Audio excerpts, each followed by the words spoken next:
Good evening. Frontline medics have told the BBC about their concerns over a lack of personal protection as they fight coronavirus in the UK. The British Medical Association says there's growing evidence that thousands of frontline doctors are still not getting the equipment they need to treat patients with coronavirus. The Doctors' Union says it means some medics are likely to become very ill and some may die.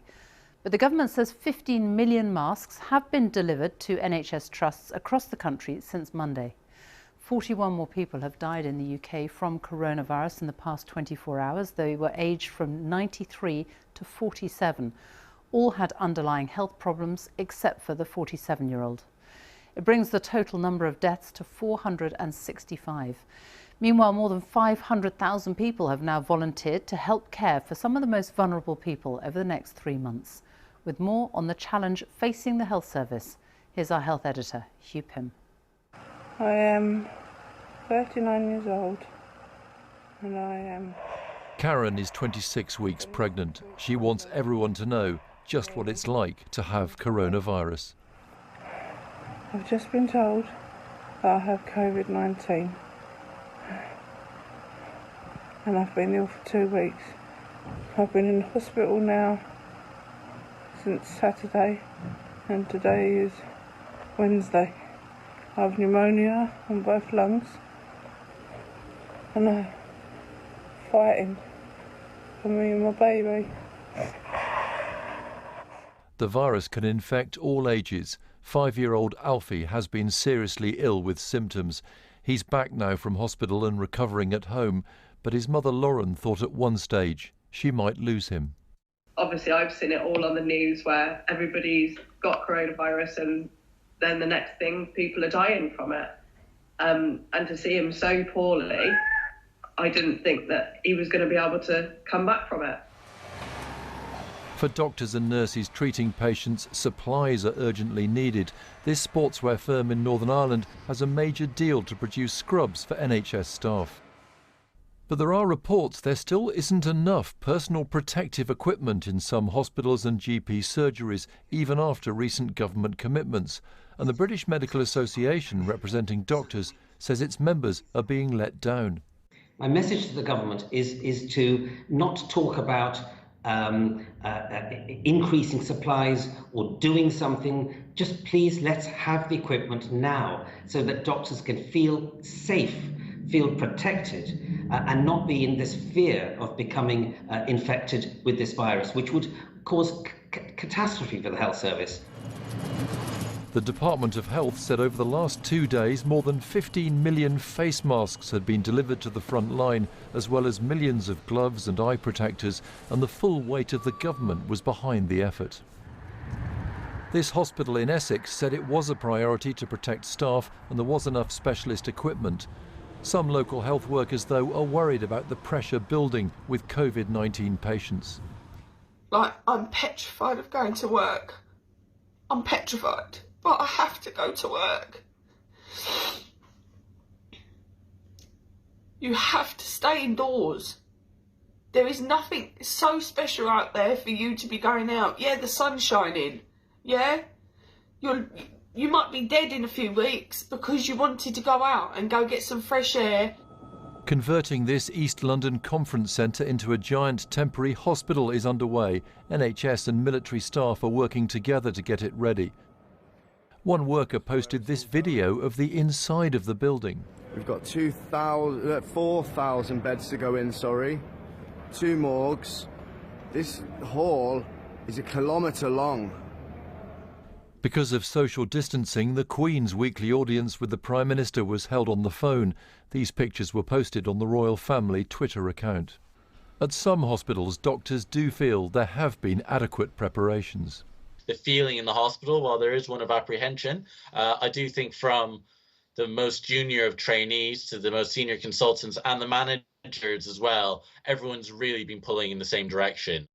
Chloe Middleton was 21 and has died after testing positive for coronavirus. It's thought she had no underlying health condition. Her mother said on Facebook, "To all the people out there that thinks it's just a virus, please think again. Speaking from a personal experience, this so-called virus has taken the life of my 21-year-old daughter." Hugh Pym. Scientists mapping the spread of coronavirus say they are hopeful the NHS will be able to cope with the expected surge in cases. They predict the outbreak may peak in 2 to 3 weeks if people follow the stay-at-home rules. The family of a victim who died on Sunday are appealing to the public to obey the government's advice, as our medical correspondent Fergus Walsh reports. Doreen Hunt died on Mother's Day in Luton and Dunstable Hospital from COVID-19. The 72-year-old had underlying health conditions. Her family are appealing to the public to stay at home to fight the virus.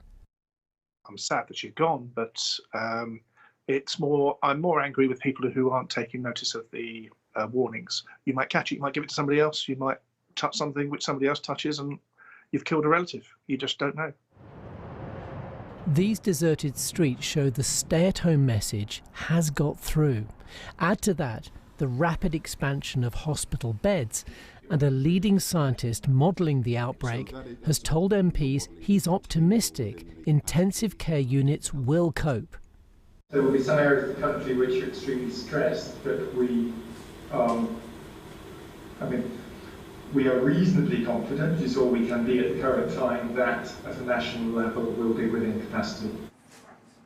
That will mean huge numbers of lives would be saved. Scientists think deaths are now unlikely to exceed 20,000 in the UK and could be lower if social distancing is maintained.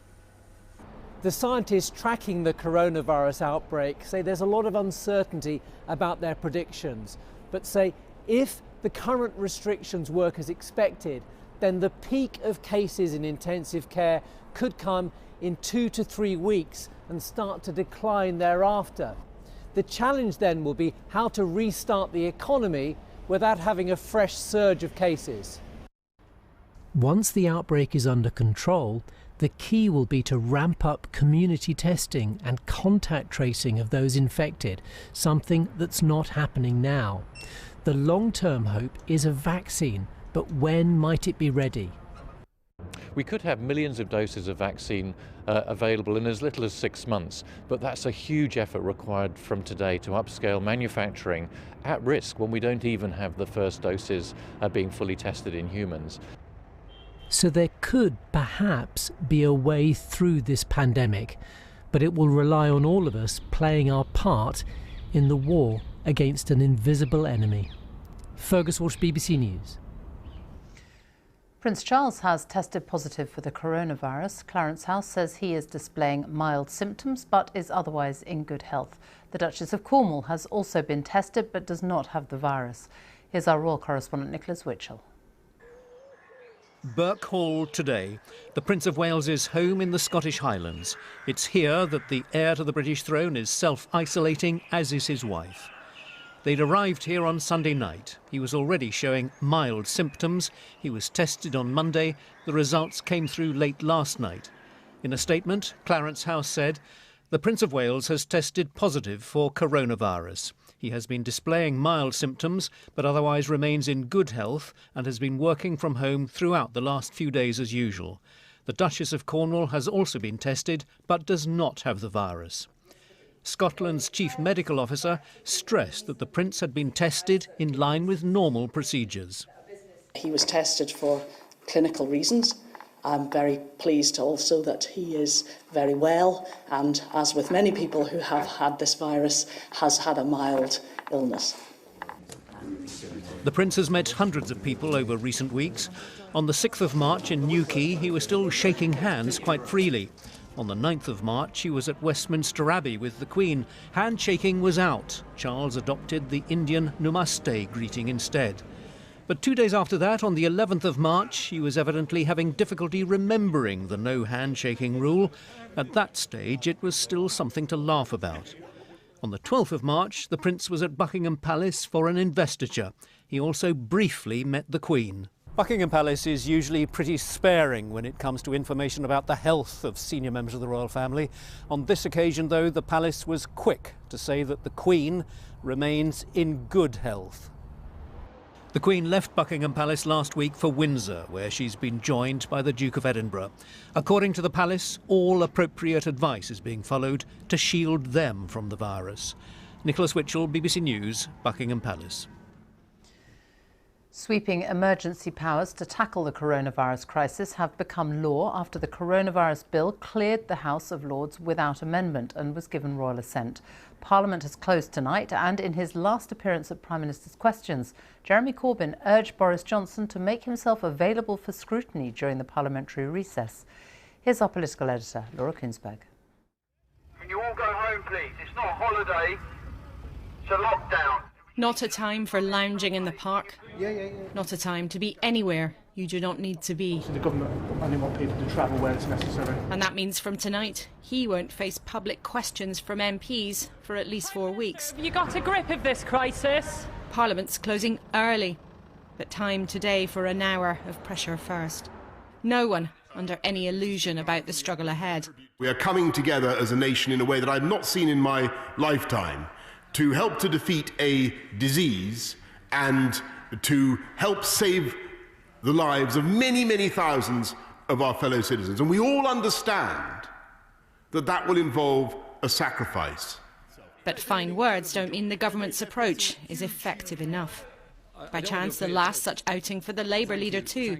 If you're living in a small flat and you're told to isolate and you have a large family and a large number of children, the levels of stress are going to be huge. So we need clarity, not confusion. We need delivery, not dither. This is an emergency. The truth is that the health and economic costs of this virus are deepening by the day. People deserve strong leadership.